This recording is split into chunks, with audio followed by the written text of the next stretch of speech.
Top quality और consistent performance के लिए सिर्फ सिल्वर पंप नाम याद रखना।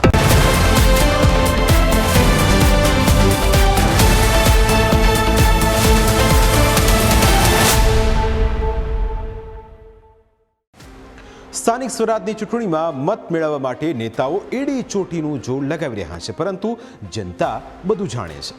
પોતાની સમસ્યાઓને લઈ 5 વર્ષ સુધી લોકો જનપ્રતિનિધિઓને રજૂઆતો કરતા રહ્યા, પરંતુ હજુ સુધી તેમની સમસ્યાઓ ઠેરની ઠેર છે।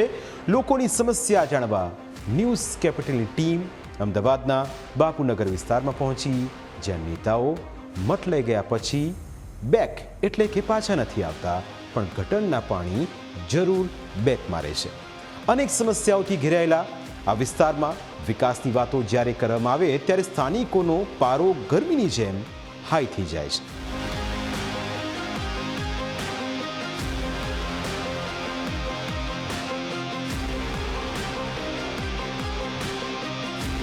બાપુનગરના તમામ વિસ્તારોમાં રોડ, રસ્તા, ખાડા, ખડબચડા બધું કરી નાખ્યું છે।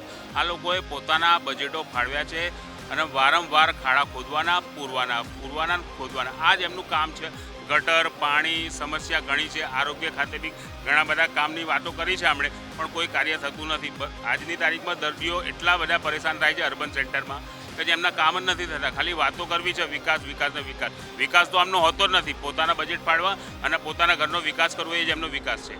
બીજું કે મોંઘવારી પણ એટલી બધી વધી ગઈ છે અને હાલમાં બાપુનગરમાં જે અમે લોકો જઈએ છીએ એરિયામાં વચ્ચે બહેનોની વચ્ચે, એમાં તો જોઈએ છે કે દરેક જગ્યાએ એ જ છે કે સવારે પાણી આવે એટલે ગટરનું પાણી એની સાથે મિક્સ થઈ જાય, એટલે બહેનો બિચારા કેટલા ન્યૂઝના મારફતે કેટલું બધું બોલી રહ્યા છે, પણ હજુ સુધી એનું કોઈ નિકાલ આવતું નથી। એટલે અમે લોકો તો આ વખતે એવા લોકોને જોઈને અમે લોકો મત આપવાના છે કે જે ખરેખર પબ્લિકમાં રહે અને સ્થાનિક સમસ્યા જે છે એને હલ કરે।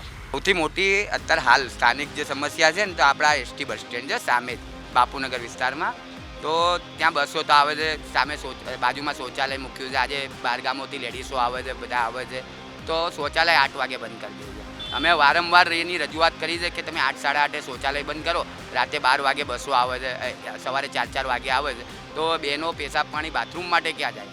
મેં વારંવાર રજૂઆત કરીને તોય આનું કોઈ નિરાકરણ આજ સુધી કોર્પોરેશનવાળાએ નથી આપ્યું। કે મારી એવી રજૂઆત હતી એમને કે એને 24 કલાક માટે ચાલુ કરો, કેમ કે બસો આખો દિવસ રનિંગ છે ત્યાં। શુદ્ધ પીવાના પાણીની સમસ્યા તો ઠેર ઠેર છે। અમદાવાદથી પાટણ જાઓ તો પટોળા જોવા મળે કે ના મળે, પણ અહીં દૂષિત પાણી જરૂર જોવા મળશે। લોકોનો આક્ષેપ છે કે ભ્રષ્ટ તંત્રના કારણે પાટણની ઓળખ હવે ગટરના ગંદા પાણીથી ખદબદી રહી છે। પાણી એવું ખરાબ આવે છે ને, એકલું મૂતર જેવું પાણી પીવે છે। પાઇપ નવી નખાય તોય પાણી એની એ પ્રોબ્લેમ છે, તો ખોદાવવું જ પડશે ગટરો। કેટલા સમયથી પાણીની સમસ્યા? 2 વર્ષ થયા, 2 વર્ષથી પાણી આવું નવું આવે। તમે કોઈ રજૂઆતો નથી કરી? તો કરીએ પણ કોઈ આવતું નહીં, સુધરાઈ વાળા જ નહીં આવતા, કોઈ લેતા જ નહીં, હાથમાં જ બોય ધરી જ નહીં લેતા। ભાઈ અમારે શું કરવાનું? શું માંગ છે તમારી? અમારે પાણી ખરાબ આવે, અમારે ચોખ્ખું કરાવવું પડશે। ગટરોનું પાણીનું બ્રેક મારે એટલે આ કોમ્બો મશીન આવીને ખાલી કરી જાય એટલે 4 દાડા ચોખ્ખું આવે।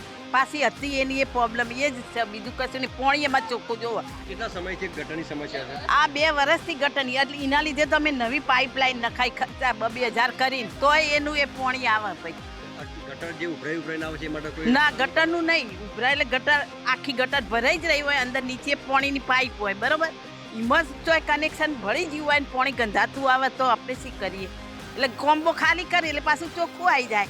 એક તો કચરાવાળાનો પ્રોબ્લેમ છે કે 4-5 દિવસ એક વખત આવે છે, બરાબર। બીજો પ્રશ્ન પાણીનો છે। જો તમે ચોમાસામાં એક વખત અવશ્ય વિઝિટ કરો તો તમને ખ્યાલ આવશે કે અહીંયા નાવ લઈને જવી પડે ને એવી પરિસ્થિતિ થાય છે, કેમ કે દિવસે ને દિવસે રોડના લેવલ ઊંચા થતા જાય છે અને અમારો જે એરિયા છે એ નીચાણવાળામાં પડતો છે। બીજી વસ્તુ એ છે કે જે ગટરના પાણી છે એ પાછળ બ્રેક મારે છે અને જોડે જોડે પીવાના પાણીની અંદર બી મિક્સ થાય છે, બરાબર છે।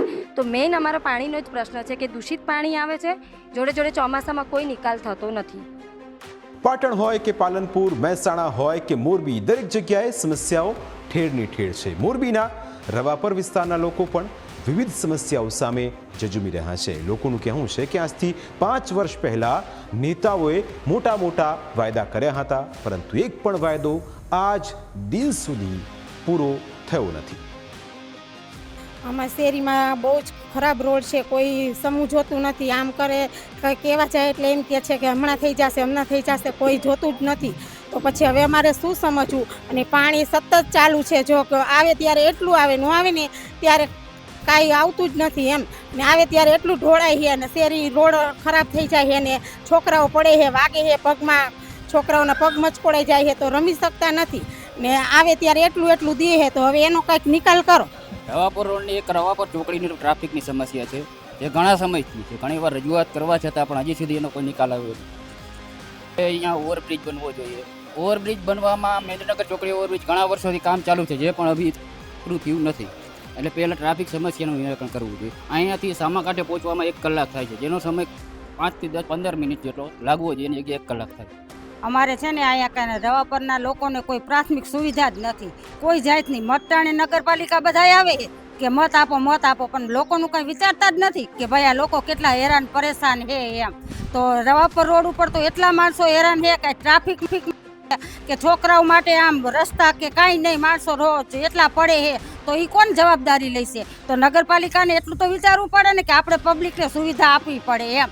કે આજે આપણે લોકો ઉપર જ આપણે જીવી છે, તો આ લોકોને કાંઈ સુવિધા જ નહીં, તો શું કરવાનું થાય? તો આજથી કરીને ને નગરપાલિકાને કહી કે જે અમને સુવિધા આપશે ને એને જ માણસો મત આપશે. તો બીજી તરફ અમરેલીના ધારીમાં પ્રથમ વખત જ નગરપાલિકાની ચૂંટણી યોજાઈ રહી છે, પરંતુ જ્યારે અહીં તાલુકા પંચાયતની સત્તા હતી ત્યારે કોઈ પણ પ્રકારનો વિકાસ થયો નથી અને તેને લઈ લોકોમાં ભારે રોષ છે. 0 નગરપાલિકા તાલુકા પંચાયતમાં રોડમાં તમામમાં 0 કામ. સમસ્યા શું છે તારી? સમસ્યા અત્યારે હાલની એ છે કે નથી રોડ સારા, નથી કઈ દવાખાના સારા. દવાખાનામાં જાવ તો રિપોર્ટ બારા કરવા મોકલે છે, નથી બ્રોડગેજની સુવિધા ટ્રેનની. એટલે આ ખાલી પોટલા અત્યારે ભાજપવાળા આવ્યા છો, નવી મોટી ગાડીઓ લઈને આવીને અંદર ગરી ગયા છે. જો એને મત જોતા હોય તો સામે આવે. પાણીની સમસ્યા છે, ખેતીવાડીના પૂરતા પોષણ ભાવ નથી મળતા અને ગ્રામ્ય વિસ્તારમાં બધા ધારી તાલુકા વિસ્તારના તમામ રોડ રસ્તા લગભગ 75% જેવા અત્યારે હાલ ખરાબ પરિસ્થિતિમાં છે. અડધો ઉનાળો વહી ગયો, હવે ચોમાસું નજીક આવે છે, તેમ છતાં હજુ સરકાર કાંઈ જાગતી નથી, રોડ રસ્તા રિપેર કરતી નથી અને યુદ્ધના નામો બતાવી અને રોડ રસ્તાને લેટ કરીને રોડ રસ્તા ખાસ તો રિપેર નથી કરતી. ધારીમાં અમારે અત્યારે રોડ છે એ પેરિસ જેવા છે, રેલવે સ્ટેશન છે એ અમારું જાપાન જેવું છે. કારણ કે અમારી જે સુવિધાઓ જે અત્યારે ધારીમાં અમારે 30 વર્ષથી જે આમ પબ્લિક જે ભોગ રહી છે એ આ લોકો ભાજપવાળા અને સત્તા હોવા છતાં બી એની સત્તા છે તો એ ધારે એ ગમે એ કરી શકે, પણ એ કેમ કરતા નથી? એના નેતાઓ રોડ રસ્તાઓ, આ રેલવે અત્યારે બંધ છે, રોડ રસ્તાઓ અત્યારે જે થાય છે એના ભ્રષ્ટાચારો થાય છે, રસ્તાઓ આજે થાય છે અને કાલે તૂટી જાય છે. તો આ ભ્રષ્ટાચારની સામે કોઈ દેખાતું કેમ નથી? પબ્લિક લોકોને મત આપ્યા છે, પ્રેમથી બધાએ ઓલું કર્યું છે અને તોય આ પબ્લિક સામે જે ગદ્દારી કરી છે એનો જવાબ અત્યારે ભાજપવાળા બેઠા છે, અત્યારે કોઈ આપવા તૈયાર નથી.